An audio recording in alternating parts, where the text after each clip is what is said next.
Ro kuba covid iza si gitangaza no hirya ya covid dutegereze nindi niba Kristo ataraza na bado n'ibindi biraje biri nyuma hazaza n'ibindi saa nyiragongo zizaruka indege zizagwa mu mazi n'ibintu Kristo yavuze bari murankurikira ariko tujye mu kuri kw'ijambo ry'Imana tuve mu marojike no mu bitekerezo. Okay. Abantu kuntu bahera mu mazu byose bimaza kagwa urumva abantu benshi no batangiye no kwiheba nubwo tubona mu Rwanda atari benshi ariko nkuhanze abantu bariyahura ku buryo buteye ubwoba. Barihebye mu mitima ko barona nta byiringiro bihari. Isi irabishye irenze no kubiha.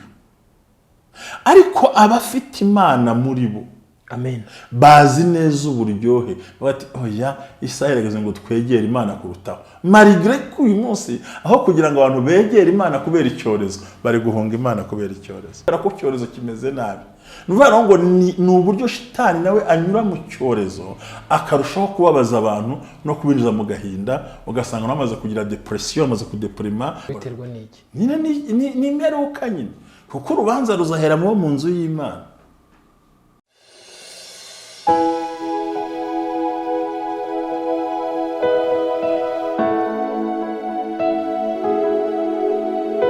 Reka tubashimire mwese abadukurikiye aho muri hirya no hino ku isi, tubasabire umugisha w'Imana kandi tuvuge tuti imitima binezererwa umwami Imana kuko yongeye kutwongera umwanya w'igiciro kandi umwanya ukomeye.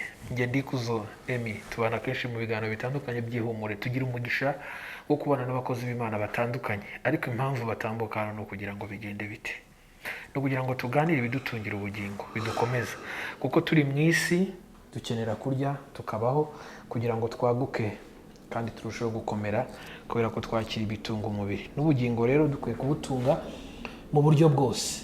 Niyo mpamvu dushaka abakozi b'Imana batandukanye kugira ngo baze tubane kuri kamera y'Ihumure tuganire. Uwo dukurikiye ku Ihumure TV, Imana iguhe umugisha. Uyu mupapuro muri kamera uramuzi cyangwa se niba utamuzi uri buze kumumenya, ni uw'umugisha mu gihe nk'iki. Imyaka ye ni imyaka itwemerera kuba twamushakisha aho ari kugira ngo aduhe ku byo afite yakiriye byatugirira umumaro kugira ngo ejo hazaza hacu habe heza. Tugira umugisha wo kubana nawe, ariko ndashimira abantu bose bamaze gukora subscribe ku channel yacu Ihumure TV. Imana ibahe umugisha, mwarakoze cyane. Hanyuma kandi nawe utarayikora uyikore. Yes, iki kiganiro niba ugikunze ukore like, hanyuma kandi inkunga ikomeye cyangwa se ituro rikomeye no gusangiza benshi iki kiganiro wabonye. Mushumba mwaramutse neza? Mwaramutse amahoro. Na amahoro. Bigeze kutwigisha ngo kubwira umuntu mukuru ngo Yesu ashimwe ntago ari byo. Umuntu mukuru ubanza kubivuga. Yesu ashimwe. Yesu ahimbazwe. Turanezerewe kubana namwe. Imana ibahe umugisha. Hari abadukurikiye ari ubwa mbere bari buze gukenera kumenya ngo ninde turi kumwe. Ya murakoze cyane, nitwa Pasteur Ntambabazi Jean Baptiste. Nkaba nkora umurimo w'Imana mu itorero mpunze kuba muri ryanjye ryitwa ADEPR. Uko cyagitutse ngo umuntu arakabura idini rye ntabwo cyangeraho. Nkaba nkunda umurimo w'Imana cyane cyane kuri social media, kubwira isi yose kugira ngo yumve. Yes. Nongeye kwishimira gutumirwa nawe kuri TV Ihumure TV, cyane ko so bwa mbere n'ubwa kenshi. Yes. So mwakoze kongera kuntumira kandi nanjye numva naje wese kugira ngo tuganire. Murakoze. Ariko mushumba tukiri aho, kubera iki wabikunze gukorera kuri social media kandi abandi barabyanze usanga babirwanya? Buri muntu wese agira ukuntu amenye ko atekereza ibintu bye, ariko ntekereza ko ikindi cya mbere tukwiye no kumenya aho isi igenda igera. Mu rusengero ni byiza ubwira abaje mu iteraniro kuri social media, kuri YouTube, ubwira isi yose kandi umuntu akumva ijambo mu gihe abikenereye, mu gihe aboneye n'umwanya wo gukora, cyane ko isi yacu 24 hours yamaze kuba akantu gato cyane. Depends n'ubuzima tugiye ducamo butandukanye. So urumva rero wo muri Amerika arambona, Australia arambona, we Burundi akambona, wo mu Kiyovu akambona utateranye, umuntu uri mu rugo ruguru mu Ruhengeri, cyane ko ikindi maze gushima imi nabonye kiryoshye. Abanyarwanda bari mu Rwanda twakunda kureba YouTube. Yes. Wo no umusaruro w'inyungu mwagize kandi nyango namwe birabashimisha, ariko buri Amen. yumva umuntu avuga ati ngewe ati ndi mu ruhango ati nakurikiye TV yanyu ndafashwa so numva ko vraiment ni ikintu cyiza gikomeye so rero ndabikunda kuko numva ari uburyo abantu basha kubona ijambo mu buryo bworoheye nabyo biradufasha kwagura ubwami bw'Imana cyane biradufasha kuko ntabwo dutegereza ko ntitwibwire ko tuzahora buri gihe abantu bose baza mu rusengero se nko muri covid ubundi byagenda bitije kandi insengero zirafunze ariko ngiye ntekereza ko cyo ikibazo cy'insengero ahubwo hari icyo kwitonderwa kirimo turimo turihutisha imperuka yes imperuka igiye kugera Yesu yaravuze ngo ubutumwa buzakwira ku isi yose kandi nta kuntu nagira mu bahinde ntabwo byanyorohera so hari havuga ibyongereza ifaransa all over the world abantu baravuga ijambo ry'Imana ku buryo ntekereza ko ni ikimenyetso kimwe cyerekana ko naratunguwe nagiye ahantu hamwe nsanga umuntu uri mu idini ritemera bino bintu byacu utanemera Yesu arimo kurikira ikiganiro ndamubaza ngo kubera iki ngo nongwa inyigisho nziza z'ubwenge ariko byanga byakunda yumvisemo Yesu actually niyo byemeraga ariko yarufashe umva mu by'ubwenge kandi hari umwana ambwira ati igeze narivuze umugore wanjye arabyara arivuga ategeze n'abarokora bavuga buri munsi ngo Yesu ati Yesu koko ni buriho umugore wanjye nabyara ati nkirivuga umugore wanjye arabyara ati bigaragara ko Kristo namumenye ati nubwo idini mbamo bitanyemerera gusohokamo nyenda ariko Kristo turamuzi so urumva rero n'uburyo turimo twagura ivuga butumwa kandi ntekereza ko abanyamakuru nubwo mutabona icyo kumwakuramo kibatunga ariko mu ijuru hari Imana kandi yabatunga mu another way. Amen. Ya mushumbura urakoze kuduha courage Imana ibaho umugisha ntekereza ko iyi mirongo iraza kudufasha kwagura ivuga butumwa cyangwa se kwagura ubwami bw'Imana kubera ko benshi barayikiriraho kandi no kubwiriza abantu batari loko ahubwo bari international babasha kudukurikira hari ikintu wakomoje ukavuga uti turi muri corona ibihe bitigeze bibaho mushumba ibi bihe bibona wowe wabyakiriye gute wumvishe ngo covid sigira ngo ndi bwemeranywe nawe ibi bihe byahoze na mbere yes byahoze guma mu rugo yigeze ibaho n'agapfukamunwa ayo bidatoba twese yenda ntabwo hari agapfukamunwa hari ibindi habayeho za ruzagayura habayeho inzara habayeho bushita habayeho fièvre rouge habayeho bya bintu habayeho indwara z'ibigurukura byibuka habayeho indwara ziva mu ngurube ibyo byose ntabwo ari gitangaza yenda agapfukamunwa n'indi mpamvu ariko n'abandi bakambaraga mu nganda kwa muganga ariko ndagira mpumuriza abantu batwumva ntabwo covid ari icyorezo cya mbere cyangwa ari n'icya nyuma shingiye kuri hari n'ibindi bizanaza ahubwo nyuma yes shingiye kuri ijambo ry'Imana rivuga bigaragara ko nabyakiriye nk'ikibazo gikomeye kuko dukuraje ntabwo mfite imyaka myinshi cyane ariko nasanze inzara za ruzagayura za kamena amasekuru abantu barapfuye na mbere habaho ibyorezo byinshi bitandukanye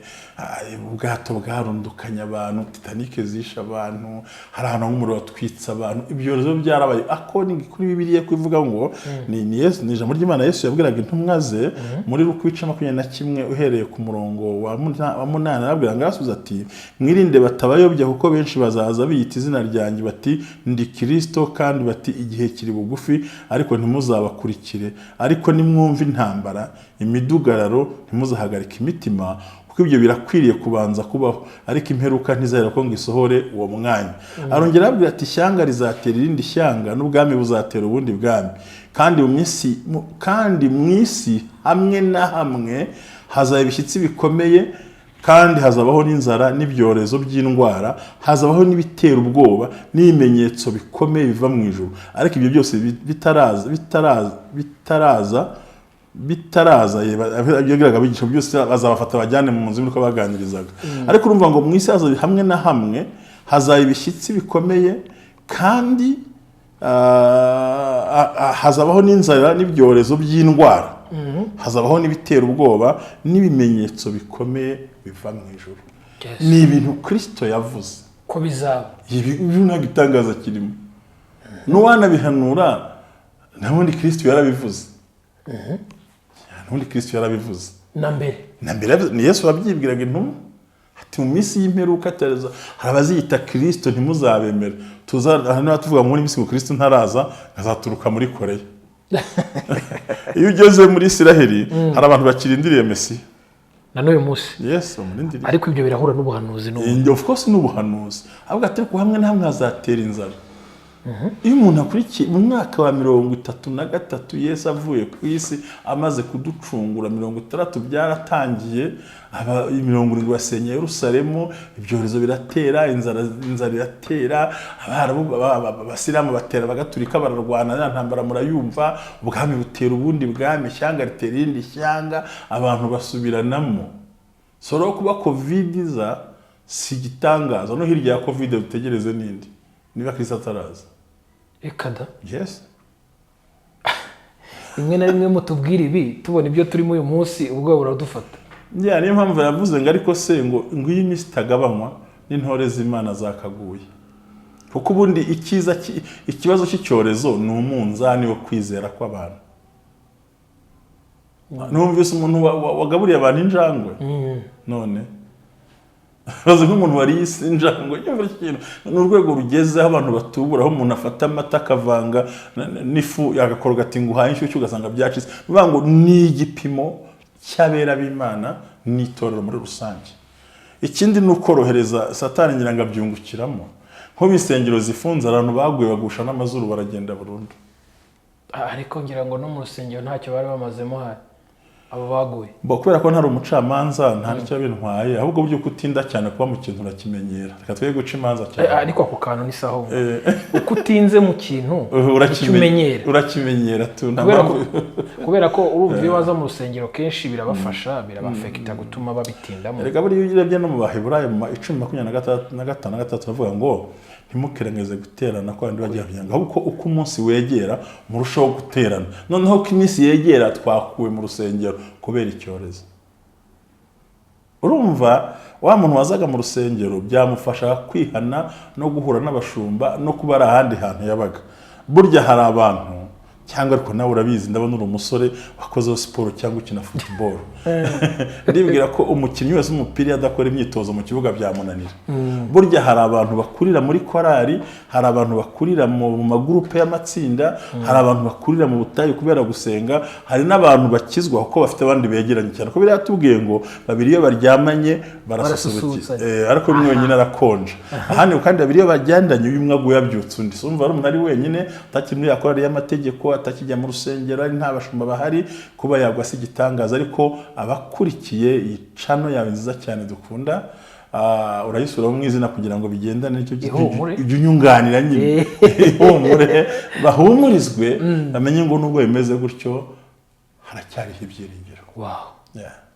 Mushumba tukiri aha ko twajyaga mu rusengero tukaramya Imana, n'abo bantu bakungukiramo, tugira umugisha wo kubabaza ikibazo kimeze gutya, inyungu Imana yari bifitemo yari iyihe? Ubwo biri buze kutwerekezaho uyu munsi noneho. Ndagushimiye ku kibazo cyiza ubundi mbajije. Ubundi ibi byose nta nyungu Imana ifitemo. Cyore? Ntayo. Reka. Ntayo. Buri inyungu y'Imana no ko yaduhaye Kristo. Aradupfira ku musaraba. Na Yesu aravuga ati byose ndabirangije. Ishyira ibi n'ibyiza imbere ngo umuntu ahitemo. Ahubwo twirwaneho. Hari kugira ngo yakoreye Imana ngo yaririmbye ukibaza yikoreye se n'umurima yahingiye kare wikoreye. Nta kindi gikomeye gihe nyingo se Imana ibyungukiye miki. Ahubwo yavuze ngo dore ishyize ibi n'ibyiza imbere hitamo. Amahitamo yacu akenshi ashingiye mu kwakira Kristo. Harya ubwo ari ninde ukeneye kungukira muri uwo mushinga, si umuntu. Kuko Imana ntiyabuze abamarayika bayiramya. Imana ifite ibizima 24. Nako ibizima biramya n'abakuru 24. Ifite abaserafe n'abakerubi bayihungiza. Ifite abantu urera bayiririmba ku manywa na nijoro. Ntabwo tujwi twacu twuzuye ibyaha tw'ikintu cyane. Abo tujwi twuzuyemo ibyaha n'ubugambanyi n'ubugome n'ikizi ntacyo tumariye abantu rwose. Ibi tubyumva badukurikiye. Kuririmba no kwikorera, kubwiriza no kwikorera, kuvuga ubutumwa no kwirwanaho. umva gukizwa ni ukwirwanaho, ni inyungu zawe, gutanga icyacumi ni inyungu zawe, gusura abarwayi ni inyungu zawe, kubwiriza ni inyungu zawe, ikintu cyose dukora ni inyungu zacu kuko Imana kera yungutse kera ubwo yaremaga isi n'abantu ikaduha na Kristo ngo dupfire byararangiye. none iyo abantu bari gusenga batabaza Mana udufungure insengero tuzisubiremo tukongere kukuramya, hasi twazifungiye ahubwo buriya ese ntabwo urasoma ijambo rigaragara mu isezerano rya kera ngo iyo muza kundi batira urugo ninde wabahamagaye? Ndambiwe indirimbo zanyu n'amakorasi n'amashako yanyu, siko birivuga barasomye abantu ngo iyo muza kundi batira urugo, ngo icyo nshaka ni umuntu wita ku mukene akabohora imbohe akagaburira abashonje agatanga ibye. Abantu bazatiba bakaza bakabyina bagatakuma bakavuza akaruru bakoma amashyi bakazamura induru. Ntabwo Imana ikeneye animation niba kuri stade. God need Imana ikeneye umutima wejeje. Dusubiranye. Imana ikeneye umutima wejejwe, umutima ukundana, umutima wubaha. Ko yaravuze ngo uwo nitaho ni umukene ufite umutima umenetse. Pure heart. Wow. Ibindi byose twakora ni interest ni cyangwa ni our interest. No kuba uyu munsi ndi hano kuri kamera nje gukorera Imana ariko ni inyungu zanjye. Ushobora kumbaza ngo ndakuramo iki simbizi ariko nuko ari impamvu. Yes. So rero ibi bintu abantu tubimenye dushobora no gusanga twazifungiye mu yindi nzira. Kuko iyo tuzi ubundi birababaza imijye nk'imbabaza mu buzima. Ubundi twahoze turi abajyanama b'isi, ariko kubera ko isi yadukuruye ubu tusigaye tugirwa inama n'abandi abo twakagiriye inama nibo bari kutugira inama. Ubwo se ntabwo byabaye inverse cyane, byarahindutse.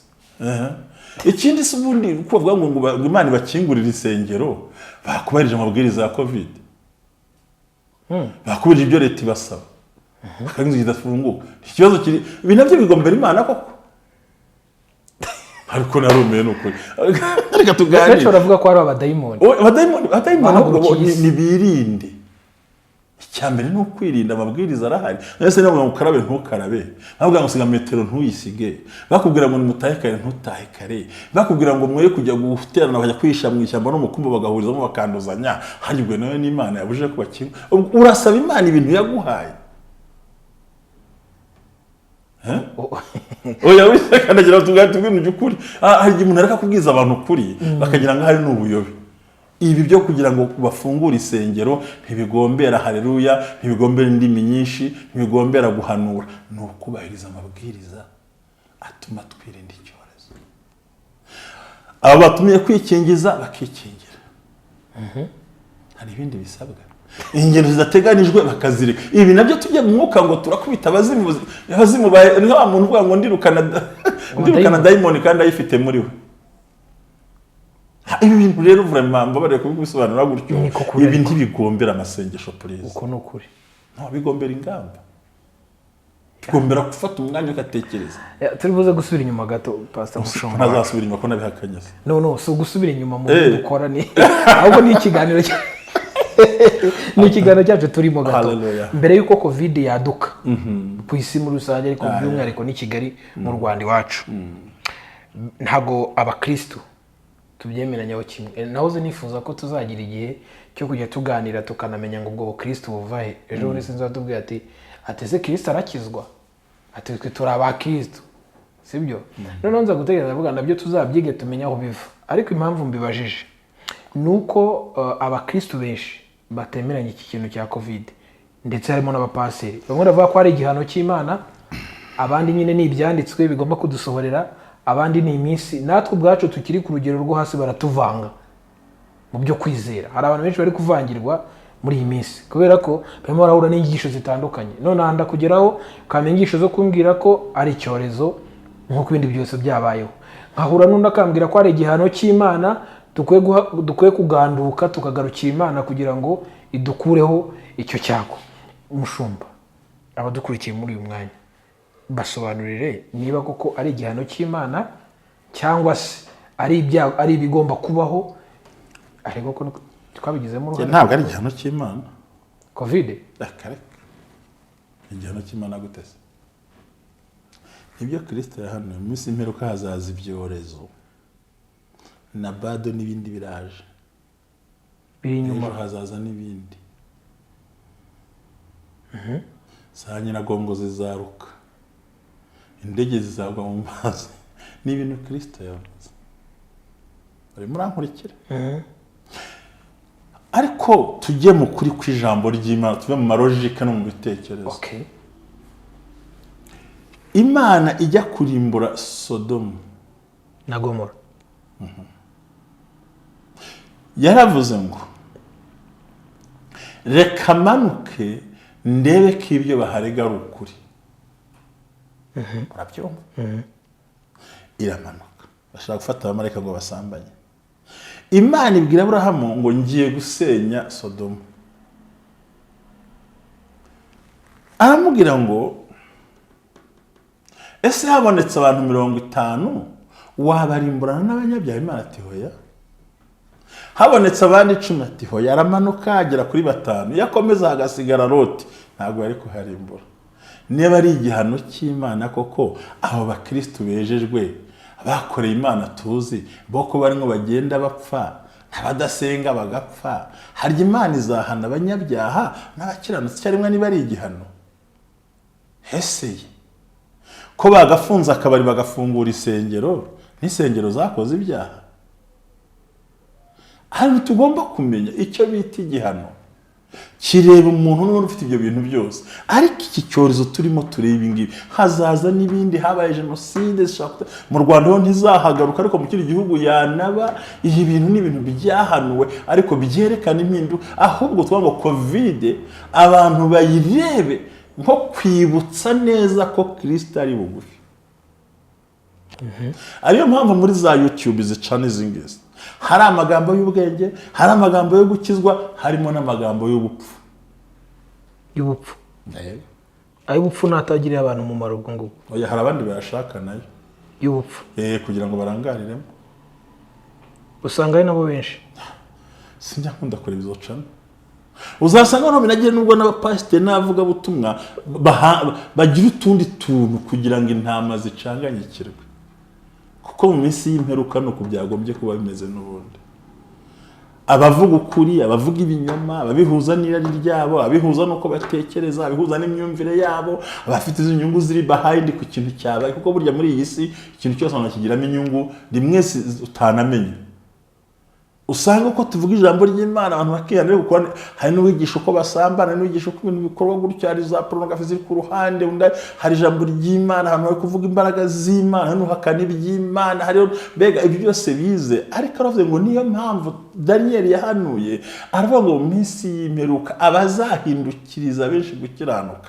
bazarabagirana inyenyeri niyo mpamvu nubwo abavuga ibinyuranye bavuga hari n'abandi bazahaguruka bavuge bace kuri social media bavuga Imana nubwo kubera iki hari imbaraga zirimo zirwana n'igihe rero iyi covid kimwe n'ibindi byatambutse kimwe n'ibindi bizaza ko nta muntu ngiye kweza ko birangiye burundu sinzi kizaza uko cyakorwa muri laboratoire cyakorwa n'abantu ariko kizaza tu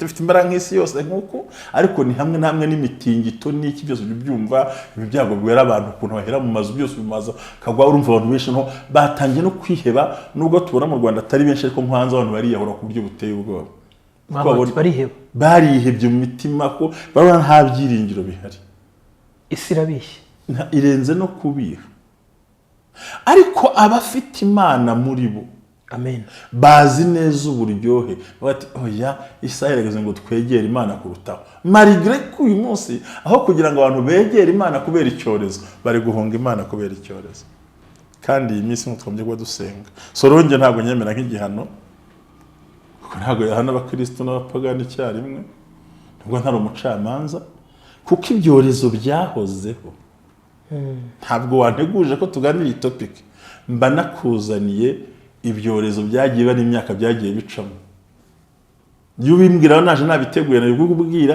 ngahera muri za 70 nyuma y'ivuka rya Yesu cyamaze gusura mu ijuru ibyorezo byabaye n'ubushita bwisha abazungu ramara ibyitwa ibibembe biraza ibinyoro biraza ariko se mwaretse bimwe bicamano banakarangiza ibintu byose biraduka haduka ibintu byo gusa bakoze inkingo gute biriya bituma abantu barwara imbasa si icyorezo bakora inkingo bavura abantu hizi imbasa nusu ziraza hari abantu bahoze babyara ibyo byose byahozeho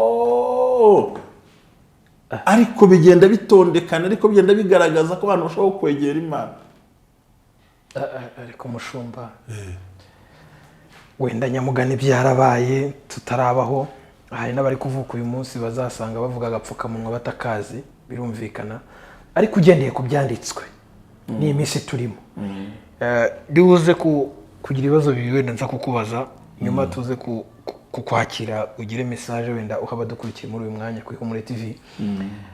Iyo urebye usanga sindibuze kuvuga ngo umunsi nyawo kuza kwa Kristo ariko se wenda mukurikije ibyo mwasomye n'ibyo mwize n'ibyo mwabwiwe ubona hasigaye igihe kingana icyo ugereranyije ngo kuza kwa Kristo kugera ku munsi yawe. Maze nawe yaravuze ariko umusozi wa rayo nagiye kujya mu ijuru yarabwiye ati by'iminsi n'igihe si ibyanjye ni data niwe ubizi we ibyo natavuze njye nayimuvugira gute ntabwo nanjye nayimenya. Kuki muvuga ngo iminsi y'imperuka ahubwo reka ntangize nkubwira igisigaye ngiye mbona ikimenyetso gisigaye ni uko ubutumwa buzakwira ku isi yose kandi ni through Google, through channels ama TV, through za media zose n'amateleviziyo ahantu over the world jambo ry'Imana yatambuka avuga ubutumwa barabaye nicyo kimenyetso ni uko ubutumwa buzumvikana ahantu hose mu ndimi zose mu mahanga yose kandi murabikora ngahageze gisigaye ari hafi kugaruka. Yesu yagarutse ahubwo ni ikimenyetso ariko ibyorezo twarabibonye intambara twarazibonye yenda ubutaha ningira amahirwe ngo kantumira tukaganira kuri TV tuzareba ni ibihe byago byavuzwe byasohoye n'ibindi birindiriwe bitegerejwe kandi bihari abantu bana n'amaso ariko ikimenyetso cyanyuma nuko ubutumwa buzakwira ku isi yose kandi uyu munsi we ntabwo wajyayo ariko hareba akoresha indimi z'icyarabu akoresha indimi zose uyu munsi wa none zirimo mu butumwa bwiza bibiri imaze guhindurwa mu ndimi z'isi yose urumva already ubutumwa bamaze kugera hahandi ariko mbere y'imperuka hari akabazo n'inzi nturi bukambaza ndabizi kubera ko yenda bafite ibindi bateguye ariko reka njye nkibaza ahubwo mu gihe turindiriye imperuka bagiye bibaza ko n'umuntu agira imperuka ye imperuka n'impanda urabitandukanye none se uwo mpfuye mba ntegereje kuzategereza indi mperuka kandi napfuye usibye umuzuko ubwo yaravuze ngo umuntu yakwitaye ku iherezo rye hari kuvuga ngo impanda izavuga ngo tujye mu ijuru dukizwe imperuka niza ariko si iyo umuntu apfuye ubundi abashigaje kisuje gutegereza ahubwo umuntu yagombye kwibaza ngo iki cyorezo n'ibyatambutse n'ibiri kuza biranyigisha iki umuntu yaravuze umukozi w'Imana Mose mu 19 ngo imyaka umuntu arama tirenze 80 ngo ariko yuzuye nk'imibabaro gusa ngo ibyirato byayo ngo nagahinda n'amarira hasi aravuga ngo iyo tuza kuba abanyabwenge twakamenye kubara iminsi yacu uburyo butuma dutunga imitima y'ubwenge amen telema isa uburyo butuma dutunga imitora mandika labasa haleluya no uburyo ko umuntu yakamenye ngo mu buzima bwe si ngombwa kurindira ko impanda ivuga waca no munsi y'ipine twumva impanuka twumva ibibazo twumva urupfu kandi iyo umuntu apfuye nta kiba gisigaye usiye gutegereza urubanza nubwo ibyorezo bihari ahubwo iyi covid n'ibindi bizaza nabona ubukene buhari kurabona iyi covid aho igenda ishyira ni mu bukene ni inzara amacyamunara bafashe amakredi muri banki ntibazabasha kwishyura kandi banki yo ntireba ngo icyorezo cyatambutse abacuruzi byahagaze abana bari kwiga mu bice ubuzi bwatagirwa ko abantu basigaye bari mu rugo n'ikimya bigikora abantu bazatakaza akazi nyuma ya corona birumvikana ngo buri cyorezo kigira ingaruka zacyo ariyo mpamvu navuga ngo kubasenga Imana dukora ibintu bitatu bikomeye icyambo ntitekereze ku iherezo rye ibintu biranyigisha iki isi yose yambaye agapfukamunwa ba perezida barakambaye abantu covid iradupfukamishije neza amato mu nyanja shwida, indege mu kirere nimbarwa, ibibazo biravutse, abantu bapfanye amaviza muri iki byose, abantu bahagaritse ingendo zabo, business ntabwo zimeze neza. Urazi nk'abantu bacuruza mu mabotiki 17h30 cyangwa ya masaha 12 nibwo bagombye ko bagacuruje. Umva umuntu wiriwe mu buyede, umuntu wiriwe gufunda agibucyura akabyizi, aratasha no kuburara kandi afite amafaranga, ariko ntabona hari kubera ko cyorezo kimeze nabi. Nuvuga ngo ni uburyo shitani nawe anyura mu cyorezo akarushaho kubabaza abantu no kubinjiza mu gahinda, ugasanga namaze kugira depression, amaze kudeprima. Kubera iki? Uva munave ubundi basoza akazi saa 10, yagombye gutaha akajya guha saa 10 bahise bafunga, ubwo abana baraye ubusa bazarya mu gitondo kandi amafaranga arayafite we.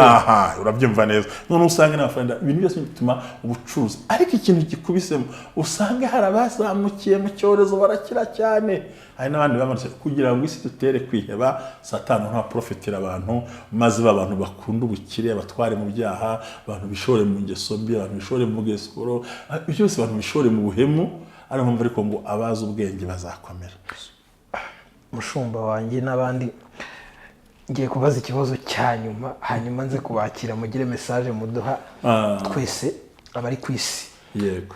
Tugenekereje wenda tugiye muri America, bisa naho ari igihugu gituwe cyangwa se kiyoboye kikwe Francis, ndetse n'ibindi bihugu bikomeye. Hari ubwo bakubwira ngo abantu bitabira ibintu bya gospel, ibintu byivuga butumwa ni bake par rapport y'abandi. Tujya tumva imiryango ikomeye za Illuminati n'izindi tutarasobanukirwa uburyo n'imikorere yazo, ariko tukabona ko bisa naho bifite imbaraga, tukibaza ngo ese ko Imana ibibona kandi ikabireba, ariko bikagaragara ko abantu baba mu by'Imana ari bo bake kuruta izo mbaraga zindi zisunika abantu zibajyana mu bibi. Imana irabirebera, cyangwa Imana ifite umubare wayo n'ubundi nta kindi yahinduraho, niko system imeze nuko nguko. Wakongera ukagisomera ikibazo. Ikibazo kimeze gutya, nitujya wenda muri America, muri Europe n'ibindi bihugu, turasanga cyane cyane abajene cyangwa abantu bagifite imyaka yo hasi baba mu biyobyabwenge, isi nibiri guheraho, abantu bose isi iri kubarangaza, ugasanga abandi dufite bakabaye basigasira iby'Imana byabagirira umumaro mu buryo bw'ubugingo nibo bake. Kuko wenda tugiye tureba n'uyu munsi n'ujya kureba uzasanga nizo nsengero tuvuga zifunze n'abazijyagamo wenda bari bake par rapport y'abirwa mu isi. Nituvuga mu isi niba abandi barangarira ibitagira umumaro, urugero rutari kure turavuga tuti mu kanya kwihumure cyangwa se ku zindi shano za gospel, urasanga ari bake cyane barimo barakurikira izi nyigisho. Ariko n'ujya kuri za zindi entertainment cyangwa ziri kuri bya bindi birangaza abantu, urasanga ibyo bifite imbaraga. Byose Imana irabibona. Rimwe benshi ntibazavuga ko shitani usanga afite imbaraga nyinshi cyane mu isi ku bantu. Shitani ntazigera agira imbaraga. Shitani ntagira imbaraga. Shitani nta n'ubushobozi afite koko, nta na rimwe yigeze anesha abera. Ahubwo icyo tuba turiho, reka nse nko gusobanurira mu gisubizo kimwe cyoroheje. Ubundi wakwibaza impamvu Imana idashyiraho mu kazo ngo itwaze abantu ingufu bose bakizwe. Ishaka ko abantu bose bakizwe ubundi ko bishaka, ariko ishaka ko buri muntu agira commitment yiwe ku mutima we. Ubundi ni Imana y'umudendezo. Bisubiremo abantu babyumve n'abarizaga rubanda. Bisubiremo abantu babyumva ku kantu k'umudendezo. Imana ni Imana y'umudendezo. Ubundi ishaka abantu bose bakizwe. Wavuga tukidashyiraho imbaraga ngo abantu bose bihane. Abo benshi tuvuga Imana ubundi nibyo ishaka, ariko ishaka ni Imana y'umudendezo. Freedom, free. Aho twategeye kugira nti yavuze ngo dore nshyize imbere ubugingo n'urupfu, hitamo. Ari ikiganiro nakoze kuri channel ndavuga nti ko gutekereza ko abantu ari kubi. Burya amahitamo y'umuntu ni nabwo buzima cyangwa urupfu rwiwe. So rero Imana ni Imana y'umudendezo, ariko bango ibyo urabikora nkagira gute? Ukibwira ko mwanya nawe rwose. Ngo kubonye mwene se urabeshya, ufitanya n'abajura, ufitanya n'abasambanyi, wica uvuga mwene se mwenye ugambana, ibyo urabikora ukibwira yuko mwanya nawe rwose pe, ariko nzabiguhanira imbere. Imana ikeneye ko tugira wa mudendezo, nta gipolisi ikeneye yanategeka ngo ikeneye ko umuntu muri we yakira agakiza nk'inshingano nk'umudendezo ku buzima bwe.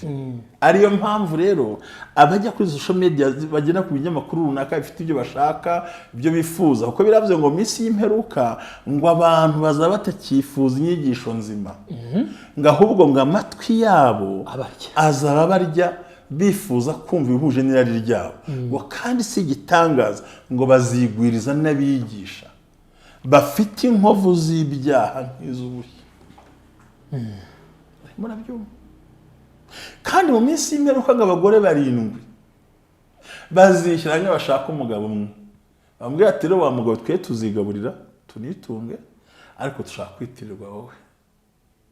Byasobanura ukuntu hazaba amadini menshi cyane, batwe turagukodesha sale n'inzu n'imodoka ariko tubera umushumba. Ariko urumva umwe yakugaburiye agukodesheje sale bakwishyuriye haryo kuzamukoraho yakoze icyaha, aho tuyoze yo kwajya ntibitureba n'ibya abanyarwanda babikora. Ikintu kiriho kuba iza Illuminati n'ibyo nasobanura njye sinkunda kujyamo ko nta mateka yabyo mfite nzi. Bya Illuminati nta kintu mbizogera, nta nubwo ndanabikora ubushakashatsi mbyumva uko ndibona uko nta nicyo bigutwaye. Ndarwana n'iki n'ibyo. Ubu nakwirwa ngwana n'umubu mu nzu kandi te hagati k'icumi ubu nkagira no supaneti ndi burare, ubwo narangwana n'imibu mu nzu kandi te supaneti nagandi ibyo gendeye imbaraga za Kristo nkareba inabara ko abundi nkubwiza ukuri abantu bigiza nkana.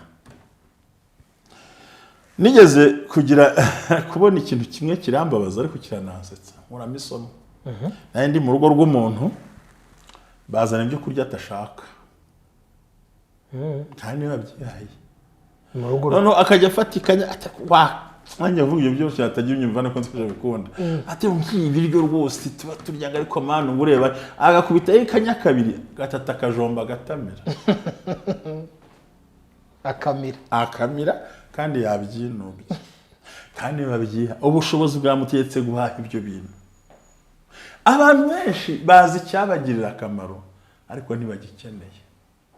Rero amahitamo y'umukristo niyo ntambwe yagombye gutera, kandi ibi byorezo hamwe n'ibindi, abagore barica abagabo, abagabo barica abagore, abana barica ababyeyi, isi yahagurukiye indi, abantu barangana, yewe byageze no mu nzu y'Imana aho amatorero adashobora guhuriza hamwe agahuzwa na leta nk'uko wahuza Manchester nande na Arsenal, nk'uko wahuza PN Sport mu Rwanda bihuzwa n'amarushanwa.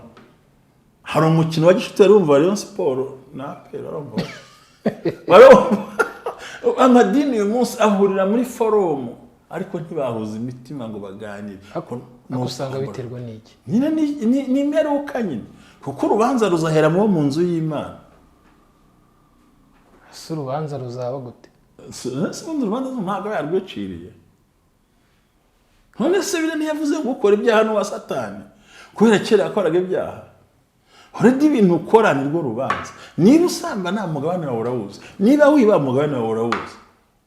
Amashyari n'ugasanga umuntu tugeze ubwo duhuzwa na leta cyangwa tugahuzwa n'izindi mbaraga ngo duhurire muri forum ariko imitima idahura. Aho rero tudahuza tuba dutiza imbaraga shitani zo kwangiza. Niba badukuriye badahuza abo hasi bazahuza bate? Kandi Yesu yavuze ngo urukundo rwa benshi ruzakonja. Uzibanga rurimo urukundo rwa benshi si urwa bose.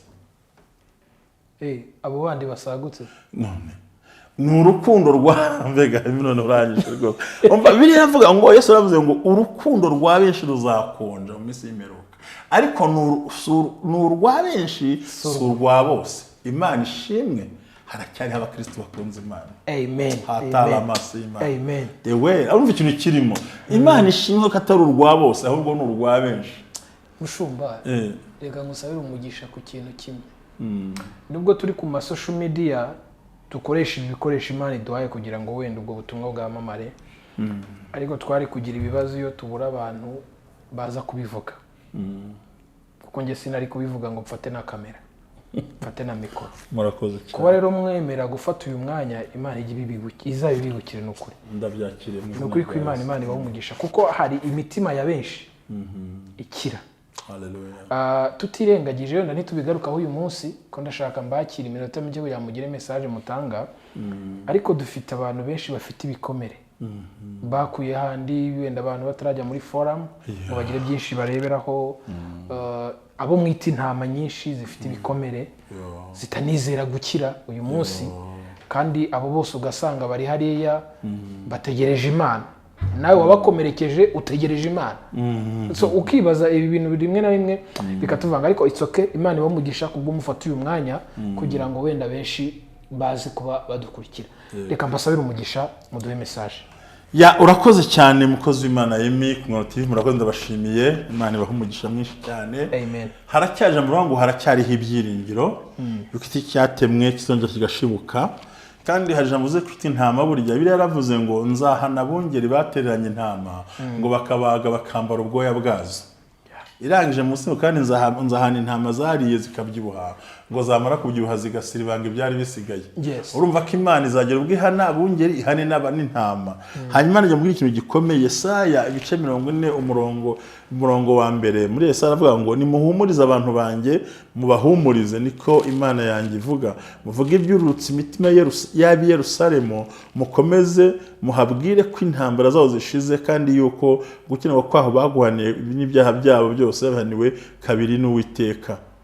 Hallelujah. Ne mwumvira ujye urangura ngo ni mu ntunganye inzira z'Uwiteka mu butayu mugore inzira ziwe. Urumva ngo ni mubwira tubahumurize. Nubwo covid hari nubwo intambara zihari nubwo ubushomere buhari ariko haracyariho n'Imana ifite imbaraga. Imana ibasha kurema ikatubeshaho muri genocide wabayeho mu ntambara wabayeho mu byinshi wanyuzemo hari n'ibone nuko tuvuga ibyorezo biri public ariko no mu ngo z'abantu zirahari hari abagore bakubitwa hari abagabo bafite intambara hari abana bari kumeneshwa muri make abantu benshi barabaye ariko tubabwire ngo ni muhumure hari ijwi ry'Imana rihumuriza hari Imana iguteza amaboko hari Imana igutegereje hari Imana ikwiye kurengera kuko tuzi ko iyi si Satani asa nk'uwayigaruriye ariko hariho n'imbaraga z'Imana wowe wakomerejwe n'umushumba wicika intege umushumba si Imana n'ibidini ryera kugushije idini si Imana haracyari Imana igukunda nagira ngo ukomere wowe gucika intege wowe kurambika hasi wihangisha n'ibyorezo humura uzarya uzanywa uzambara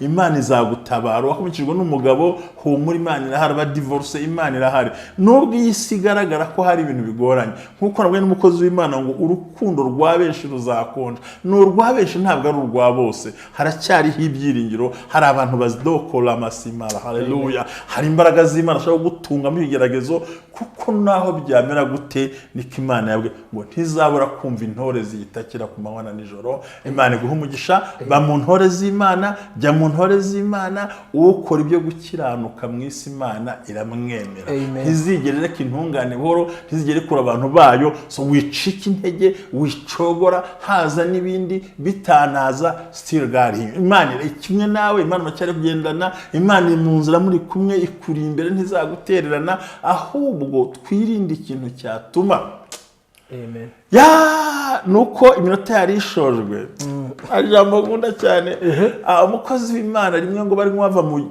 ndivuga kenshi uko ngiramfasha mu buzima ngo biciye mu butayu bava mu Egiputa gikanani ngo bagandagaje biciye ngo witwa Baraki ngo yumva iby'Imana yabakorera no kunatandukana amazi ngo yumva kwiye kubavuma ngo ahita ashaka witwa Baramu ngo wari warigize intwari yo kuvuma wavumye bigafatika ngo ariko mu bice 22:12 ndabyibuka ngo ashaka kujya ngo ajye bamutumye n'umwe ngo ajye kubavuma ngo Imana iramubwira ngo ntujyeyo ntujyane nabo kuko nabahaye umugisha already they are blessed amen ngo arangije ingara aranangira anangiye ngo ageze ku musozi ngo abwira Baraki ati mva Baraki ngubwire mwene Paul Imana si umuntu ngibeshye si n'umwana w'umuntu ngo yicuze ibyo yavuze no kubikora izabikora ngo dore nategetswe ntabwo Baramu yari afite umutima wo kubahesha umugisha kubera ibiguzi ngo ariko yategetswe la mansene nategetse kubahesha kandi nawe yabahaye simbasha kuwukura umva aho n'Imana utabarirwa ariko ngo Baramu mu bugome bwe abwira Baraki ngo shaka bamo wabo kazi beza umuntu amanuka ngirwa bana n'inyama ngo imana ikiri muri bo ntuzabashobora, shaka ukuntu ukura imana muri bo uzabashobora. Amen. Ngo arangije ngo bohereza wabo kazi ni modeli zaho n'inyama zabo ngo baranasambana, uwo muza apfa 23. Imana ivuye muri business yawe irahomba, Imana ivuye muri projet zawe iraranirana, ariko Imana ikibirimo abarozi ntacyo bazakora, abagome ntacyo bazakora, abagambanyi ntacyo bazakora, abahaguruke ntacyo bazakora, kuko Imana yicaye muri wowe. Wirinde hatakiri igikura Imana muri business zawe. Imana ibaha umugisha. Reka dusenga Imana mu nyeme, niyo message naho abantu, Imana ikiri mu byawe ntugire umutima uhangayitse, ahubwo ati wowe Imana ikicaye muri wowe, Imana ikibakunze nta cyaha nta ndabu nawe pfumu ntiwabashobora. Shaka ukuntu ngabigira amayera, abasukamo amaboko kazi, abasukamo inyama n'izugirwamana, baziri hapfa abantu benshi, ariko Imana ikiri muri wowe, Imana ikigendana nawe. No muri covid uzarya, mu bizazo uzabaho, abana baziga, uzagira ubuzima. Twirinde abankurikiye, ntutume Imana iva mu mushinga wawe. Amen. Imana ibaha umugisha. Amen. Nagira ngo rero munyemerere dusenga Imana, ariko mbere yuko nsenga iri jambo rigukoze ku mutima, sigaye numva nabanza nkatuza abantu uko byanga byakunda. Hari abantu bashobora kwihana, kuko hari abantu barimo barira bibazaga impamvu bahomba, nta yindi mpamvu Imana yavuye muri business yawe. Wituma iva mu rugo rwawe, iva muri mariage, hari abagiye kwihana. Reka dusenga Imana. Mbere ko dusenganya nkubaze wowe umaze kwakira Kristo, uvuga aya magambo ngiye kuvuga. Subiramo ngo Mwami Yesu, kano kanya ciye bugufi kuko numvise ko nacumuye cyane. Ndagusabye kugira ngo mbabarire kandi unyeze, unkureho icyaha, umbere nk'abinkingira. Uyu munsi niyemeje kugira ubuzima bwejejwe muri we Kristo, kandi ntandukanye n'icyaha cya buri munsi. Yesu Kristo Mwami wacu. Amen. Mana nyaguhora kuma turagushima ikigano tugize Mwami Imana, kugira ngo bari bacogwe bose bambika imbaraga, buri muntu wese Mwami mugireze umutabare, kandi Kristo ukora ibitangaza n'ibimenyetso, ukomeze gutsinda no gutsinda, again gutsinda no gutsindisha no gutabara abantu bose, ko tuzi kuri Imana ifite ubutware n'ubushobozi. Urakoze kubikora Yesu Kristo Mwami wacu. Amen. Amen. Reka dusabire umugisha mushumba, arakoze cyane umubyeyi wacu Pastor, ndetse Imana ikomeze kumwashakira hese ntago cyamenyari. Imana iguha umugisha. Hari uburyo dushyiramo nimero za telefone kadafite channel yanjye, ariko ugomba kuyivukanya unapininga kana kugira ngo abantu bose babashe no kuyimenya. Idusangize bayita Reverend Ntambabazi official. Reverend Ntambabazi official. Naho basanga nta bya nimero bindi, naho bazansanga. Nawe ndagukanguriye igiye ukunda channel iriho amagambo y'ubwenge, biragaragara, kandi iriho abantu dukeneye ko abantu bamenye ibyo bakwiye kumenya. N'abantu benshi ntago tubanze, ariko tunifuza ntakeneye kumenya ukuri byanga byakunda. Urakoze, ndagushimiye. Nongeye ndagushimiye kuntumira. Kera niba umugabo nzaguhesha umugisha, kuko nta utura waruta. Urakoze cyane. Warubize nta utura waruta. Ndabizi rwose. Waruta ahubwo tuzatura. Nzaguhesha umugisha ngo uzagira. Murakoze cyane mushumba. Thank you so much. Mwese abadukurikiye Imana ibamugisha, ni kuri Ihumure TV, niwagira ukore subscribe, hanyuma wibuke no kugera kwa Reverend Ntambabazi official, uze gukora subscribe kugira ngo turusheho kwagura ubwami bw'Imana. Hallelujah. Mwakoze cyane. Amen.